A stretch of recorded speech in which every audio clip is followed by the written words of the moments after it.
우리가 요즘에 이제 뉴스가 발달돼 있는 시대이기 때문에 세계에서 어디 교통사고 크게 하나 나는 것까지 우리가 다 알 수가 있어요.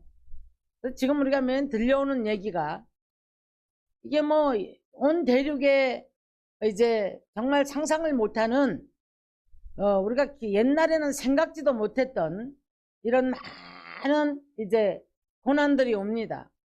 그러면서 모든 이제 인생이 망가져 버려요. 뭐 죽기도 하지만 문제 속에 들어가서 그 문제 속에서 일생을 다 잃어버리고 고통하는 이런 삶을 살게 되는 것을 볼 수가 있습니다. 요즘 많은 만나는 분들이 인사를 이렇게 합니다. 더위 어떻게 이기세요? 이렇게 이제 말을 해요. 그럼 저는 이렇게 대답을 해요. 이렇게 이제 이웃 나라들서부터 재난을 만나서 모든 것을 다 잃어버린 사람들이 얼마나 많은데 우리는 조금만 견디면 되지 않습니까? 라는 이제 대답을 합니다. 여러분 다 힘드신 줄 알아요. 자, 그런데 오늘 제 제목을 모든 육체는 하나님 앞에서 잠잠해야 할 이유. 자, 갈라디아서 6장 이제 7절 이하를 보면 스스로 속이지 말라. 하나님은 업신여김을 받지 아니하나니 사람이 무엇으로 심든지 심은 대로 거두리라. 바뀌지 않은 성경에서는 하나님은 만홀히 여김을 받지 않으신다. 이렇게 말씀을 하셨어요. 오늘 이 시간에 예배드리는 저와 여러분이 어떤 마음 자세를 갖고 하나님 앞에 예배를 드립니까? 하나님 나를 볼까 지금? 내가 지금 이런 상황을 지금 하나님은 나를 위해서 뭘 어떻게 해주실까? 이런 것 가지고 하나님의 반항심, 아니면 야 이거 뭐 이래도 안 되더라, 아니면 내가 먼저 죽겠는데 하나님이 어디 있어? 이런 자세를 가지고 오늘도 예배를 드립니까? 자, 우리는 저와 여러분 모두는 다 살아 숨쉬는 모든 인류는 어쩌면 뛰어다니는 작은 미세한 생물들까지도 식물들까지도 다 하나님의 손에서 돌아간다는 사실을 우리는 잊지 말아야 될 줄 믿습니다. 자, 이렇게 말씀하시죠. 시편 19편에 가서 보니까 날은 날에게 말하고 밤은 밤에게 말하는데 들리는 소리가 없고 언어가 없어도 일제히 일어난다. 하나님의 말씀에 의해서 질서를 따라 모든 것이 돌아간다는 거예요. 그런데 참 신기할 정도로 사람만은 역행을 해요. 왜? 하나님은 하나님의 형상을 따라서 우리를 지으셨어요. 그리고 가장 먼저 우리에게 주신 메시지가 뭐냐면 믿으라는 겁니다. 바라보라는 겁니다. 주님 말씀 주신 것을 그대로 행하라는 겁니다. 근데 이상하게도 하라 하지 마라. 근데 하라는 건 안 하게 되고 하지 말라는 건 하게 되는 게 인간의 속성이에요. 근데 우리에게 자유의지를 왜 주셨을까요? 자유의지를 통해서 우리가 여기에 순종을 어떻게 하느냐에 따라서 우리는 축복이 달라지는 것을 믿으셔야 될 줄 믿습니다. 그럼 하나님이 언제 일어나실까? 우리는 다 이렇게 생각을 하죠. 내 삶에 일어나 주셔서 나 축복만 하면 되지 뭐. 근데 우리는 세계를 본다거나 이웃을 본다거나 하나님의 섭리를 보는 눈이 없어요. 다 이기심 속에 나한테 갖춰져 있기 때문에 신앙생활이 굉장히 가두어진 상태로 하나님을 내가 만들어서 끌고 다닙니다. 내가 느끼는 것, 보는 것, 그래서 하나님을 거기다 맞춰요. 그래서 이제 하나님을 끌고 다니는데 어떻게 끌고 다니는지 아십니까? 자, 내가 만든 하나님이라는 책이 있잖아요. 거기를 한번 보시면 누구든지 어디에 꽂혀 있느냐에 따라서 그 하나님을 내가 만들어서 내가 끌고 다녀요. 우리 하나님은요, 자, 포괄적인데 감히 하나님의 섭리를 우리 머릿속에 보는 것, 듣는 것을 담을 수가 없어요. 요한복음 마지막 절에서 우리 예수님의 역사를 많이 기록을 하면서도 뭐라고 말씀했냐면, 자, 이것 이외에도 이 하나님의 역사를 기록을 할 수가 없다는 거예요. 온 세상을 채워도 기록을 할 수가 없다라고 말씀을 하셨어요. 우리가 한 사람이 일생을 살아가는 데 있어서도 나서부터 주님 앞에 부름받아 가기까지 얼마나 많은 일들을 우리가 만나기도 하고 겪어야 하며 살아갑니까? 자, 그래서 이제 가장 먼저 아담의 후손인 죄인으로 이제 우리가 부름을 받았습니다. 그래서 이제 모든 사람이 범죄하였음에 하나님의 영광에 이르지 못하더니, 왜? 아담의 후손은 속성 자체가 이제 우리는 반역하는, 그리고 불순종하는, 그리고 내 의지가 강해요. 내 의지를 갖고 자꾸 우리는 하나님을 내가 끌고 다니려 안 믿어져요. 그래서 우리 이제 하나님께서는 우리 죄를 위해서 십자가에 예수님을 보내십니다. 예수님을 보내서 우리 죄를 십자가에서 못을 박죠. 이걸 믿으라는 겁니다. 믿어서, 그래서 이제 우리가 이 죄를 이제 사함을 받았다라고 믿어야 하는데, 그럼에도 불구하고 십자가의 원수로 살지 말아라.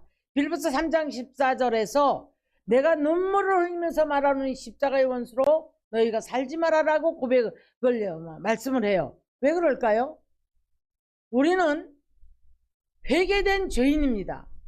회개는 되었지만은, 주님이 기본적으로 그렇지만은 우리는 늘 이 속성 자체가 불순종의 영을 가지고 있고, 불순종의 영은 진노를 부릅니다. 자, 그런가 하면 끊임없이 우리는 자꾸 내 의가 드러나요.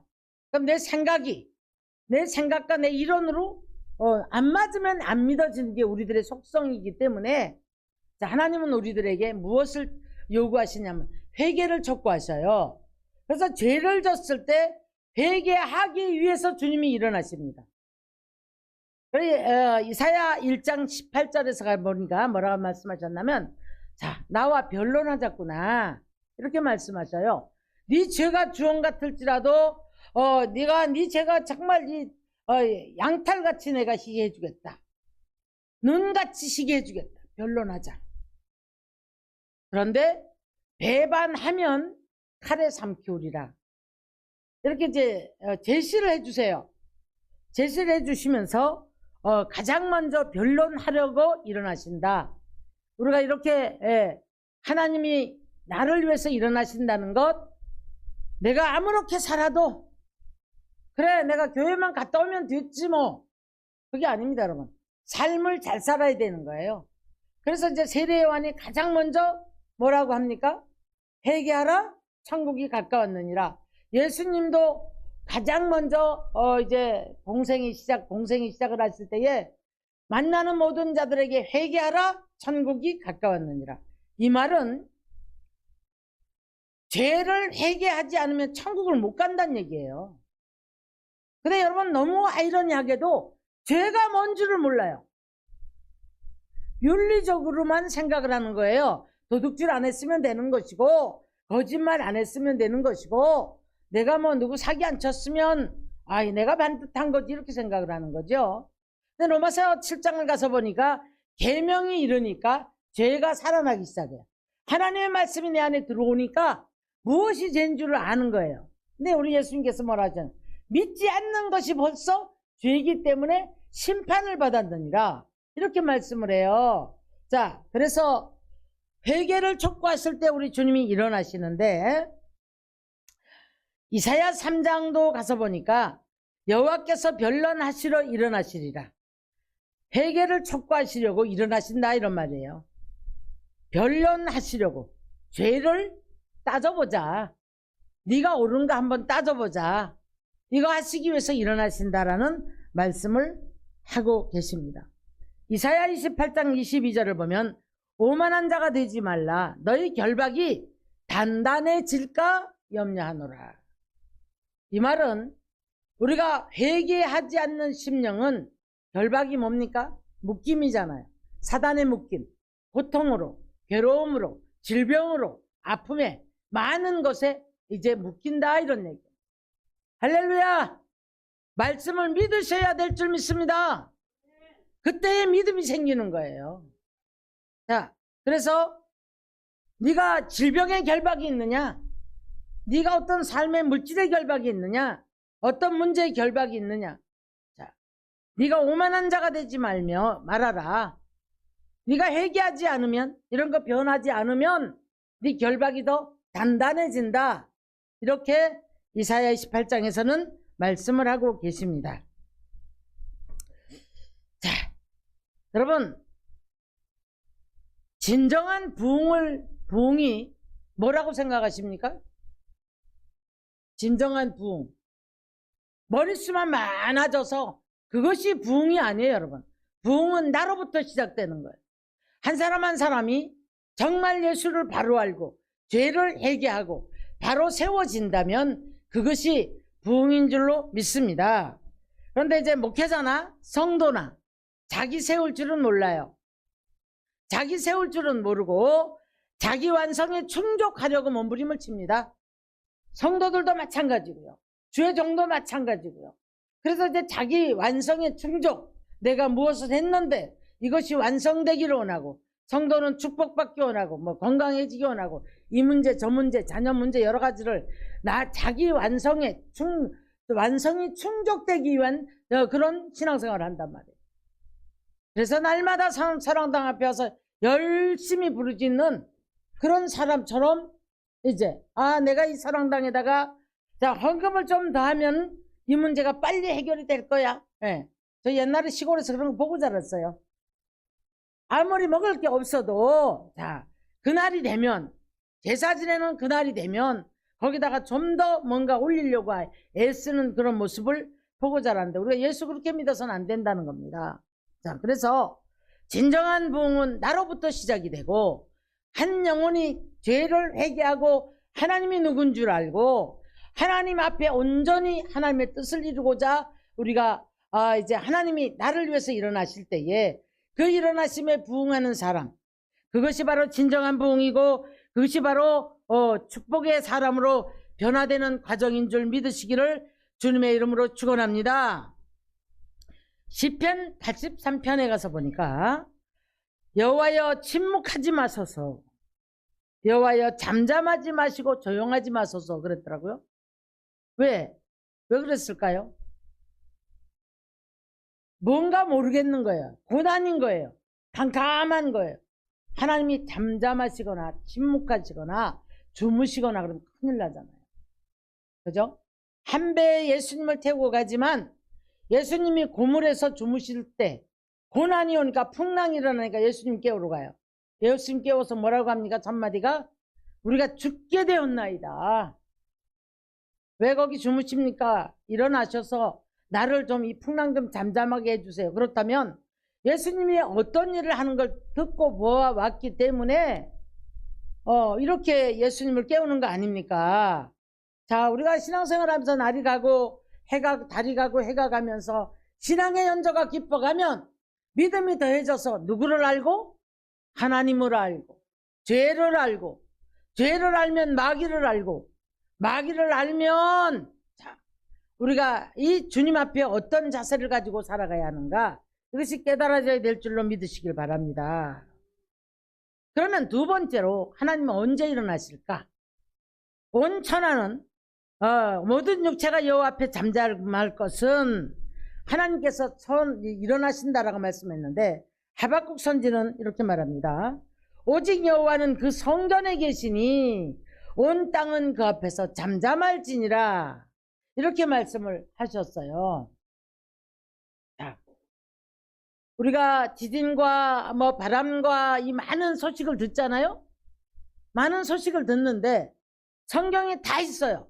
다 있는데 뭐라고 하셨냐면, 하나님이 말씀하심에 산들이 녹아내리고, 하산이죠. 하나님이 말씀하심에 바다가 일어나고 땅이 갈라지고, 범죄하던 자들이, 고라의 자손들이 모세를 통해서 하나님께서 이제 땅을 벌려가지고 250민을 땅이 벌려서 삼키고 땅이 딱 제자리로 가요. 뭐죠? 지진이잖아요. 이런 어떤 역사들이 하나님이 말씀하심에, 그렇다면 우리가 회개한 심령 위에, 변화된 심령 위에 하나님이 축복하시기로도 일어나시는 줄 믿으시기를 주님 축원합니다. 그럼 우리는 기도하는 사람이 돼야 되는 거예요. 할렐루야! 기도를 통해서 하나님 불러야 되고, 기도를 통해 하나님 깨워야 되고, 기도를 통해 하나님 일어나실 수 있도록 만들어야 되는 거예요. 잠잠하게 하시면 안 됩니다, 여러분. 배에 태우고 예수님 고물에 주무시면 나는 풍랑을 만나요. 풍랑을 만났을 때 죽겠다고 아우성을 쳐요. 도움을 구하는 기도. 자, 환난의 때에 시편 10편 12절을 보니까 여호와여 일어나시옵소서 숨으시나이까.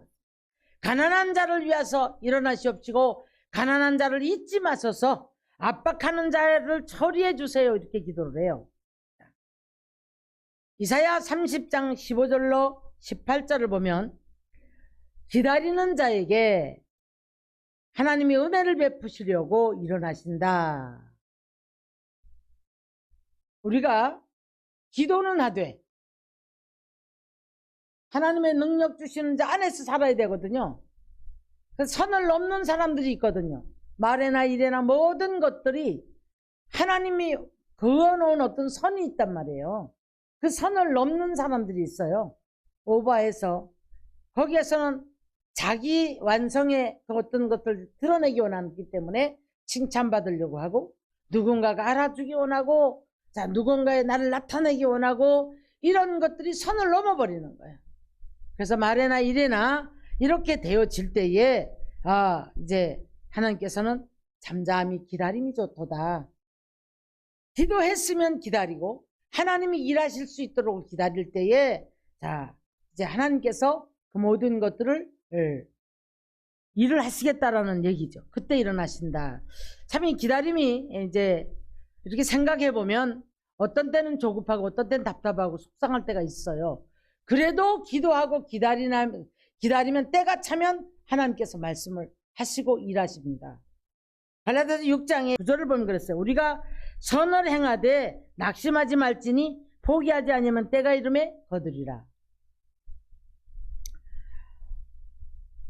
사람들은 누군가를 도우려고 한다던가 구제를 하거나 선교를 한다던가 교회 일을 하는 모든 데 있어서도 다 나의 어떤 축복의 완성을 위해서 일하는 분들이 너무 많아요.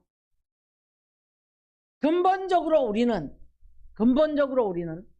왜 하나님이 일어나셔야 되냐 하면, 자, 우리를 위해서 하나님께서 모든 세계를 만드셨고, 우리를 위해서 축복하시기 위해서 하나님께서는 우리와 함께 계시기를 원하시는 줄로 믿습니다. 기도할 때 주님이 일어나세요. 자, 도움을 구할 때 일어나시는 줄로 믿습니다. 그래서 도움을 구하는 기도는요, 여러분, 자, 다른 사람을 위해서도 기도해야 되겠고, 어려움 당하는 사람을 위해서도 기도해야 되겠고, 나라 민족을 위해서도 기도해야 되겠고, 나 편하다고 해서 그냥 저 사람은 잘못됐기 때문에 저렇게 고난을 당해, 이렇게 생각하시면 안 되는 거예요. 자, 우리가 고통분담이라는 거, 한때 많은 이제 용어들이 돌았었는데, 지난날 IMF 때 이런 말들이 돌았어요. 네, 고통분담이다. 죄짓지 않았는데도 시대적인 고통이 같이 휩쓸려 들어간다, 이런 얘기였거든. 여러분, 이 땅에 전쟁이 오면 의인이나 악인이나 다 어려움 당할 수밖에 없는 거예요. 이 땅에 재난이 오면 너나 할 거 없이 우리는 고난을 당할 수밖에 없는 거예요. 물가 비싸다고, 이 날씨가 이래서 물가 비싸다고, 무엇 때문에, 아니면 너 때문이야, 내 때문에, 그런다고 될 일이 아니에요. 각자가 다 우리는 하나님 앞에서 선한 일을 행하며 살아가노라면, 네. 그리고 또 이 나라를 민족을 위해서 또 이 모든 것들을 위해서 기도하노라면 하나님께서는 반드시 일하실 줄 믿으시기를 주님의 이름으로 축원합니다. 그래서 이사야 51장 9절 보면 여호와여 팔이여 깨소서, 옛 시대에 일어나셨던 것처럼 용을 밟아서 깨뜨려 주시고 일어나소서.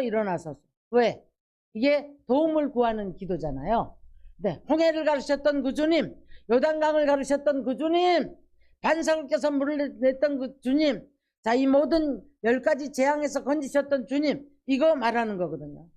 그러니까 이런 기사와 이적과 표적을 이루셨던 그 주님, 깨소서 일어나서 조무지시 마소서, 이런 기도를 하고 있는 거예요. 우리가 얼마나 연약하냐면 욥기서 4장 19절을 보니까 하루살이에게도 눌려 죽을 인생, 극집에 살고 낙엽을 이불로 덮고 산다. 여러분 지금 좋은 이불 덮고 좋은 침대 자니까 에이 이게 무슨 소리야. 인생이 그렇게 약하다는 거예요.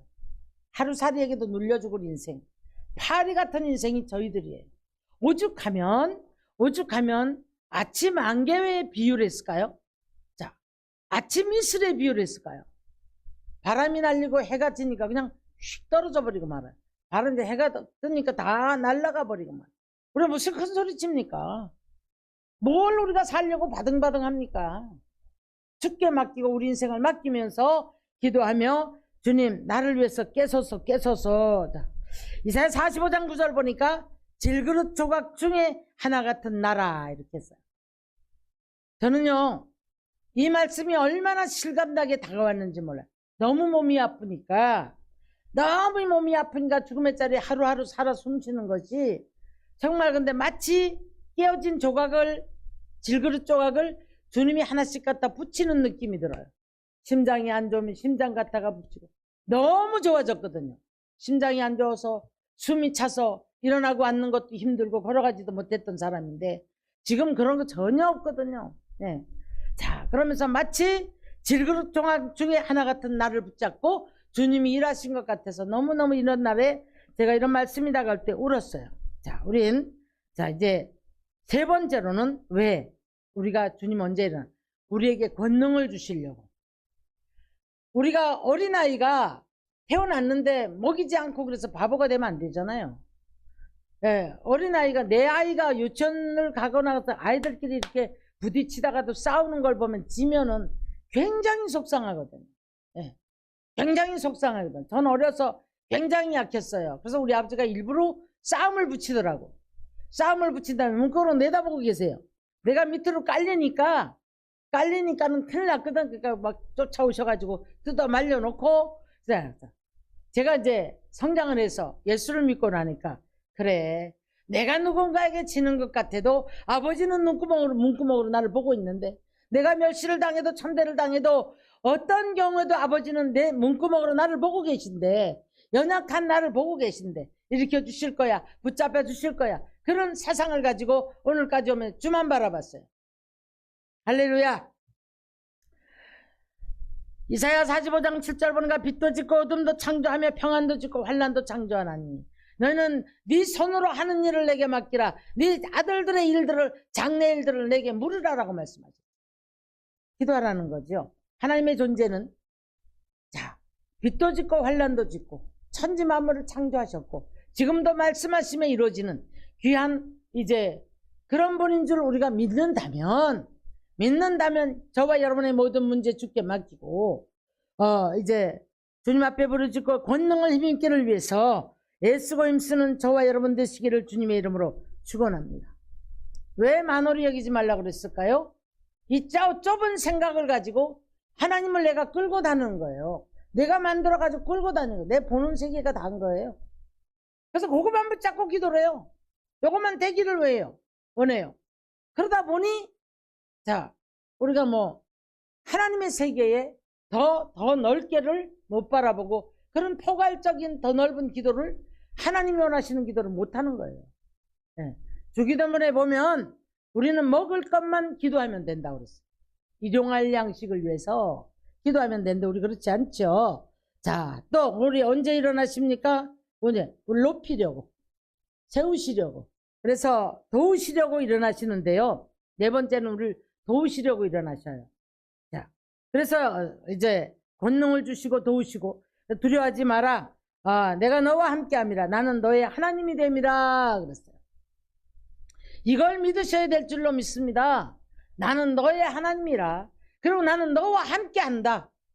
이걸 믿어야 되는데 너의 하나님, 어디 계신지 모르는 하나님, 멀리 계시는 하나님. 그러니까 우리는 늘 문제 속에 빠져서 한숨이 먼저 나오고 화가 나고 불평을 먼저 하게 되는 거예요. 불순종이 되는 거예요. 자, 그래서 나는 너의 하나님이 됨이라. 이사야 41장 10절 말씀입니다. 너를 굳세게 하리라. 참으로 내가 너를 도우리라. 의로운 오른손으로 내가 너를 도우리라. 함께 하리라. 너의 하나님이 되게 하리라. 너를 굳세게 하리라. 그리고 내가 의로운 오른손으로 너를 도와주리라. 할렐루야. 아멘. 자, 그래서 이사야 33장 6절 보면 네 시대에 평안함이 있으며 구원과 지혜와 지식이 풍부할 것이며 하나님을 경외하는 것이 너의 보배가 될 것이다. 이렇게 말씀하셨어요. 할렐루야. 우리는 오늘도 하나님이 저와 여러분에서 일어나시는 역사가 있기를 주의 이름으로 축원합니다. 할렐루야.